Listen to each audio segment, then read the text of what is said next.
Hi everyone, welcome to the last week's discussion video. We are almost done.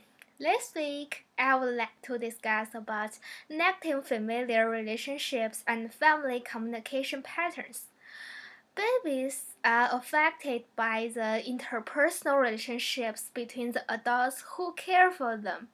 Although they cannot write, read, and speak or understand language, they can pick up emotional tone of the adults around them. Research shows that babies are distressing when witnessing the conflicts between their caregivers. The conflictual family environment may influence babies' growth on some aspects. The first aspect is emotional regulation. Children who grow up in the conflictual environment tend to be emotionally reactive. They are affected by the negative relationships between their caregivers during the childhood and lack of positive emotions while facing with problems. They get angry and depressed more easily and are unable to control negative emotions well. The second aspect is the self-concept. This depends on whether children attribute the conflict to themselves. The children who blame their parents' conflict on themselves always feel guilty and unlovable, and these feelings are detrimental to their self-esteem. However, children who do not blame the conflict on themselves believe like they are somehow responsible for fixing the conflict between their caregivers and usually engage some negative behaviors to resolve the conflict. The negative behaviors include skipping school and doing drugs in order to attract the adult's attention. This way of resolving conflict is very harmful to develop good interpersonal relationships. The third aspect is sensitization and desensitization. Although there is no definite answer to whether children will become sensitized or desensitized as they are more exposed to their caregivers' conflict, a general view is given that children get more and more sensitized while exposing to more and more conflict. I personally agree with this point because children will pick up more and more negative emotions as the number of their caregivers' conflict increases. They would be consciously familiar with the conditions for conflict happening, and ultimately they may realize the conflict at the beginning or even can sense the conflict before it happens. And due to the potential negative impact on children posed by caregivers' conflict, parents or other caregivers should keep the family in peace and let their children grow up happily.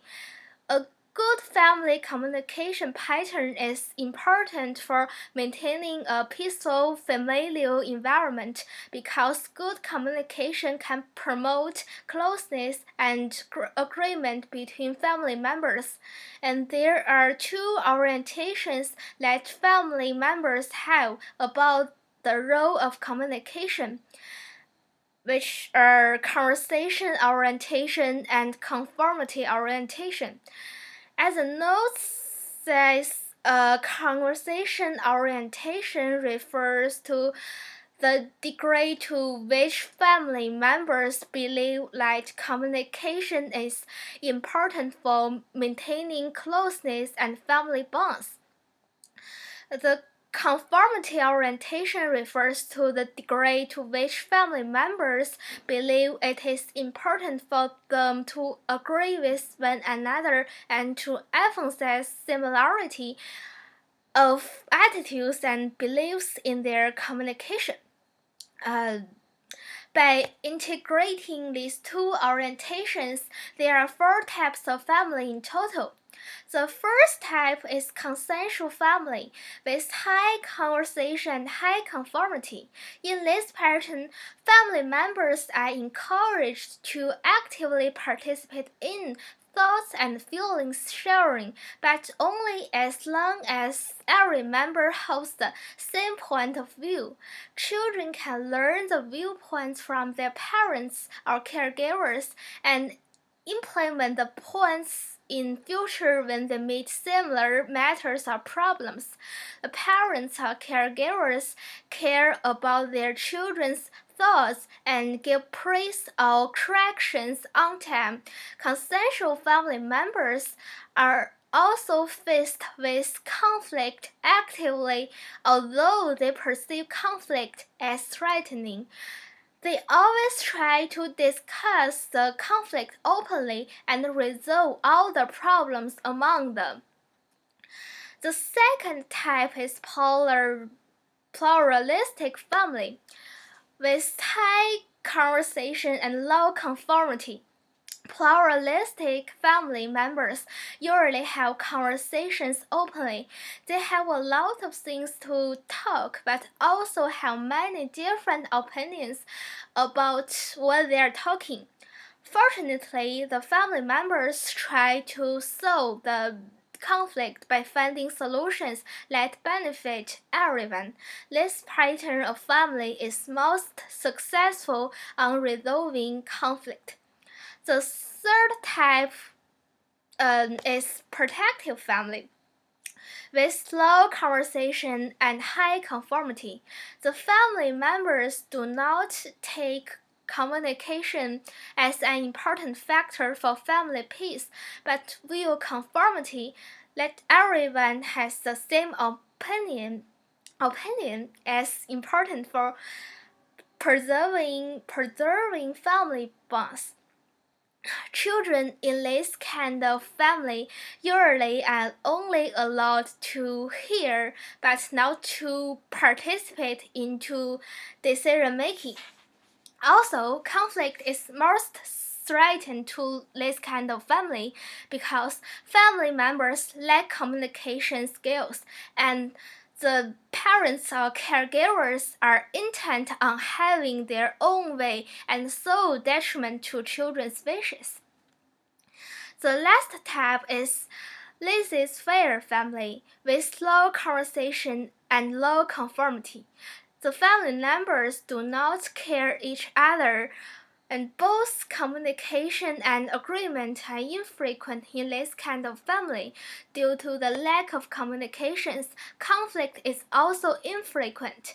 Everyone has a great deal of autonomy. The family unit seems not to be well preserved in this case. I think my family is consensual family. My parents and I always like sharing our feelings and thoughts with one another.